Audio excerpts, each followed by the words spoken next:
हाँ जी, नमस्ते सभी को। कैसे हैं आप सब? आशा करती हूँ कि आप सब बहुत बहुत बहुत अच्छे होंगे और आप सबकी दुआओं से हम भी यहाँ पे बहुत बहुत बहुत अच्छे हैं। तो स्वागत है आप सबका आपके अपने चैनल स्टोरी विद नीति में। तो बिना वक्त गवाए जान लेते हैं कि आज की कहानी का नाम क्या है। तो आज की कहानी जो मैं आप लोगों के लिए लेकर आई हूँ, एक बार फिर से कश्मीर की लोक कथा है। अब इसका कोई प्रमाण नहीं है, लेकिन कहते हैं कि ये कश्मीर की लोक कथा है। इसका नाम है पुनर्जन्म। ये एक राजकुमार की कथा है। तो सुनने से पहले मैं आप लोगों से रिक्वेस्ट करूंगी कि प्लीज़ आप मेरे चैनल को सब्सक्राइब जरूर कर लें, ताकि मैं ऐसे ही आप लोगों के लिए अच्छी अच्छी कहानियाँ उपन्यास लेकर आती रहूं। और जैसा कि पहले मैंने अपने पहले एपिसोड में भी बता दिया है कि आप मुझे कमेंट में बता सकते हैं कि आपको मेरी कहानियाँ कैसी लग रही हैं। कमी भी बता सकते हैं, मैं उसे सुधारने की पूरी कोशिश करूँगी। और इसके अलावा मुझे कमेंट में बता सकते हैं कि आप लोगों को कौन सी कहानी या कौन सा उपन्यास सुनना है। तो मैं कोशिश करूँगी कि आप लोगों के लिए वो कहानी या उपन्यास ज़रूर से ज़रूर अपने चैनल पर लेकर आऊँ। तो आइए सुन लेते हैं आज की कहानी पुनर्जन्म मेरे साथ, यानी आपकी अपनी नीति के साथ। भाई, एक बार की बात है कि एक नौजवान अपना घर और देश छोड़कर एक अकेली जगह जंगल में ध्यान करने चला गया। वहां उसने 12 साल लगाए, जिनमें उसने ना तो कुछ खाया और ना ही कुछ पिया। जब उसको लगा कि उसने अपना ध्यान पूरा कर लिया, तो उसकी इच्छा हुई कि वह एक शहर जाए जो वहां से 5 मील की दूरी पर था। ऐसा सोचकर वह उस शहर की तरफ चल दिया। रास्ते में वह थकान की वजह से एक पेड़ के नीचे बैठकर सुस्ताने लगा। जब वहां बैठकर सुस्ता रहा था तो वहां एक कौवा आया और उसके ऊपर वाली शाख पर आकर बैठ गया। वहां से उसने कुछ नींबू उसके सिर पर गिरा दिए। ये देखकर नौजवान बहुत नाराज हुआ। अब नाराजी से उसने कौवे की तरफ देखा तो वह कौवा मर गया। जब उसने ठीक से आराम कर लिया तो वह वहां से उठा और फिर से शहर की तरफ चल दिया। शहर पर पहुंचकर वह एक आदमी के घर के आंगन में गया और घर की मालकिन से कुछ खाने की मांग की। एक स्त्री ने एक खिड़की से झांक कर उसको अंदर आने के लिए कहा और तब तक उसको इंतजार करने के लिए कहा जब तक उसके पति घर आते हैं, तभी वह उसको खाना दे पाएगी। अब वह नौजवान उसका यह जवाब सुनकर बहुत नाराज हुआ। वह उसको उसके इस जवाब पर शाप देने वाला ही था कि तभी वह स्त्री बोल पड़ी, हो नौजवान, मैं कोई कौवा नहीं हूं जो तुम्हारी गुस्से से भरी नजर पड़ते ही मर जाऊंगी। अच्छा हो अगर तुम अंदर आ जाओ और मेरे पति के आने का इंतजार करो। उस आदमी ने वैसा ही किया। वह अंदर चला गया और उसके पति का इंतजार करता हुआ वहां बैठ गया। पर वह सोचता रहा कि उस स्त्री को कौवे की घटना का पता कैसे चला। कुछ ही देर में घर का मालिक आ गया तो वह उस स्त्री उसके पैर धोने के लिए गर्म पानी ले आई। गर्म पानी से उसने अपने पति के पैर धोए, फिर उनको खाना खिलाया। उसके बाद उसने मेहमान को खाना दिया। अब जब उसने पेट भरकर खाना खा लिया तब उसने अपना खाना खाया। उसके बाद उसने अपने पति का बिस्तर लगाया। फिर जब वह अपने बिस्तर पर लेट रहा था तब उसने उसके पैर धोए। सचमुच वह एक आदर्श पत्नी थी, ऐसा उस साधु को लगा जो अब तक ये सब देख रहा था पर बोला कुछ नहीं था। जब वह अपने पति के पैर धो रही थी तो उसने अपने पति से कहा, मुझे कोई कहानी सुनाओ। आदमी राजी हो गया और उसने एक कहानी सुनानी शुरू कर दी। बहुत पुराने समय की बात है कि एक समय में एक ब्राह्मण रहता था। वह बहुत साल तक मरे हुओं की बात की दशा जानने की इच्छा में प्रार्थना करता रहा।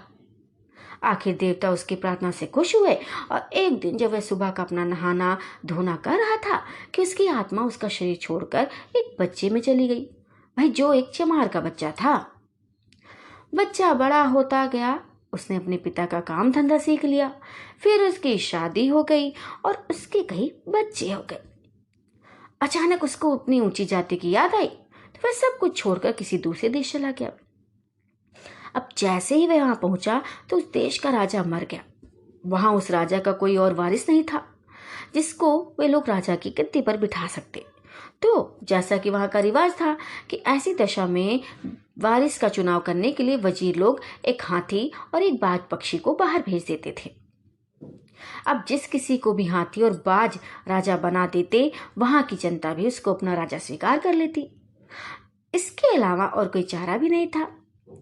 ये बड़ी आश्चर्य की बात थी कि हाथी और बाज ने उस आदमी को अपना राजा चुन लिया। हाथी ने उसके सामने सिर झुकाया और बाज उसके दाएं कंधे पर बैठ गया और इस तरह से उसको राजा घोषित कर दिया गया। कुछ साल में उसकी पत्नी को उसका पता चला कि वे कहां से, वह उससे मिलने गई। अब उस समय लोगों को यह पता चला कि वह तो एक चमार है और उसकी पत्नी भी एक नीची जाति की है।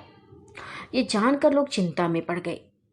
अब उनमें से कुछ तो वहां से भाग गए, कुछ भारी तप करने चले गए और कुछ लोग जलकर मर गए कि कहीं ऐसा ना हो कि उन्हें अपने धर्म की पूजा न करने दी जाए। जब राजा ने यह सुना कि उसके राज में यह सब हो रहा है तो उसने भी अपने को जला लिया। अब इसके बाद उसकी आत्मा ब्राह्मण के उसी शरीर में पहुंच गई जो नदी के किनारे पड़ा हुआ था। आत्मा के अंदर पहुंचते ही वह शरीर उठ खड़ा हुआ और अपने घर चला गया। पत्नी ने उसको आते देखकर पूछा, अरे आज आप अपनी सुबह की पूजा बड़ी जल्दी कराए? पर ब्राह्मण ने उसे इस बात का कोई जवाब नहीं दिया। उसके चेहरे पर बस आश्चर्य की एक झलक थी। उसने सोचा कि क्या उसका पुनर्जन्म था, क्या उसने वह सब कुछ सचमुच देखा था और या फिर वह केवल उसका एक सपना ही था। अब भाई इस घटना के करीब एक हफ्ते बाद एक आदमी इस ब्राह्मण के आंगन में आया और बोला कि वह बहुत भूखा है, उसको कुछ खाना दे दिया जाए। अब क्योंकि वह 5 दिन से भूखा है, इतने दिन से उसने कुछ भी नहीं खाया है क्योंकि वह अपने देश से निकल कर भागा फिर रहा है क्योंकि एक चमार उसके राज्य का राजा बना दिया गया था। उसने आगे बताया कि वहां के सारे लोग इधर उधर भाग रहे हैं या फिर इस बुराई के परिणामों से बचने के लिए अपने को जला रहे हैं। ब्राह्मण को उस पर दया आ गई और उसने उसको कुछ खाना दे दिया पर कहा कुछ नहीं। वह सोचता रहा, मैं तो बहुत दिनों से चमार ही रहा हूं, मैंने कई साल तक राजा बनकर राज भी किया है और ये आदमी मेरे विचारों की ही पुष्टि कर रहा है, तो भी मेरी पत्नी ये कहती है कि मैं किसी असाधारण समय के लिए घर से गायब नहीं रहा हूं और मैं उसकी बात पर विश्वास करता हूं क्योंकि वह भी और ज्यादा बूढ़ी नहीं दिखाई देती है और न ये जगह ही कुछ पतली हुई दिखाई देती है।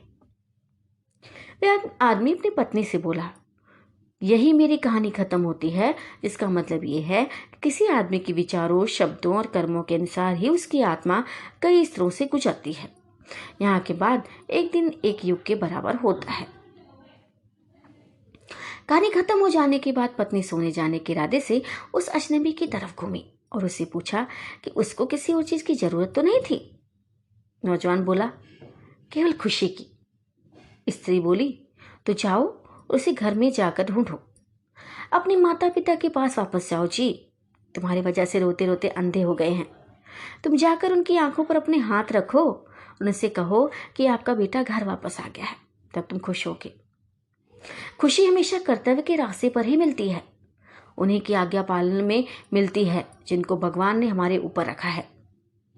ये एक पत्नी का कर्तव्य है कि वह अपने पति का कहना माने और उसकी खुशी चाहे, और ये एक बच्चे का कर्तव्य है कि अपने माता पिता का कहना माने और उनकी खुशी के मुताबिक चले। ये जनता का कर्तव्य है कि वे अपने राजा के अनुकूल रहे और ये हम सबका कर्तव्य है कि हम भगवान को खुश रखें। सो अब तुम घर जाओ और अपने माता पिता की सेवा करके खुश रहो। समाप्त।